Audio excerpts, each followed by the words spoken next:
Dengue காய்ச்சலுக்கு கொடுக்கக்கூடிய சிகிச்சை முறைகள் எளிமையான முறையிலேயே பின்பற்றப்பட்டு வருவதாக அதற்கான முறைகளையும் ஆலோசனைகளையும் மருத்துவர்கள் கூறுகிறார்கள். தற்போது அதனை பார்க்கலாம்.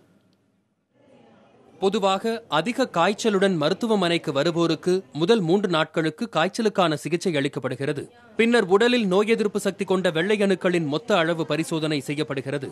இதில் ரத்தத்தில் வெள்ளை இரத்த அணுக்களின் அளவு தொடர்ந்து கண்காணிக்கப்பட்டு அதற்கேற்ப சிகிச்சை கொடுக்கப்படுகிறது. யூஸ்வலாக எந்த வைரல் ஃபீவர்னாலும் ரத்த வெள்ளைகளுடைய அளவு கம்மியாக ஆரம்பிச்சிடும். அது எண்ணிக்கை கம்மியாகும். அடுத்து ரத்த தட்டுக்கள் பிளேட்லெட்ஸ்னு சொல்லுவாங்க, அதுவும் கம்மியாக ஆரம்பிக்கும். மூணாவது இன்னொரு விஷயம் என்னென்னு பார்த்தீங்கன்னா பேக்கடு செல் வால்யூம்னு சொல்லுவாங்க இங்கிலீஷில். அது பேர் கன அளவுன்னு சொல்லுவாங்க, கல அளவுன்னு சொல்லுவாங்க. அந்த மூணையும் தான் நம்ம வாட்ச் பண்ணணும். இந்த மூணையும் வாட்ச் பண்ணிவிட்டு இது எவ்வளோ இந்த பேக்கடு செல் வால்யூம்ங்கிறத பொறுத்து நம்ம ஃப்ளூயிட் மெயின்டெனன்ஸ் பண்ணணும். ஃப்ளூயிட் மெயின்டெனன்ஸ் ட்ரிப்ஸ்ன்னு சொல்லுவாங்க.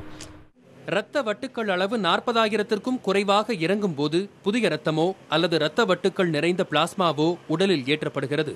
இரத்த வட்டுக்கள் 10,000க்கும் குறைவாக செல்லும் நிலையில் நோயாளிகளுக்கு தீவிர சிகிச்சை அவசியமாகிறது.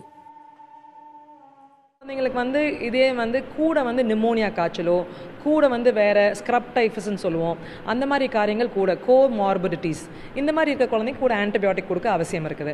இல்லை அதுக்கு ஏற்ற மாதிரி அதுக்கு ட்ரக் கொடுக்க வேண்டியது இருக்குது. இது என்னென்னா காம்ப்ளிகேஷன்ஸ் எப்படின்னா ஷாக் சிண்ட்ரோம்னு சொல்கிறோம்.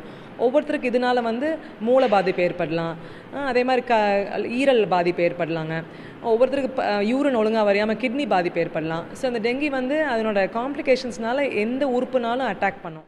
சிகிச்சை முடிந்து வீடு செல்லும் நிலையிலும் 1 வார காலத்திற்கு முறையான கண்காணிப்பும் உணவு கட்டுப்பாடுகளும் அவசியம் என்கின்றனர் மருத்துவர்கள். டெங்கு பாதிப்பிற்கான சிகிச்சை முறைகள் எளிய முறையில் இருந்த போதிலும் மருத்துவர்களுடைய தொடர் கண்காணிப்பும் மருத்துவர்களின் ஆலோசனையை பின்பற்றுவதும் மிகவும் முக்கியமான காரணிகளாக மருத்துவர்கள் தெரிவிக்கின்றனர்.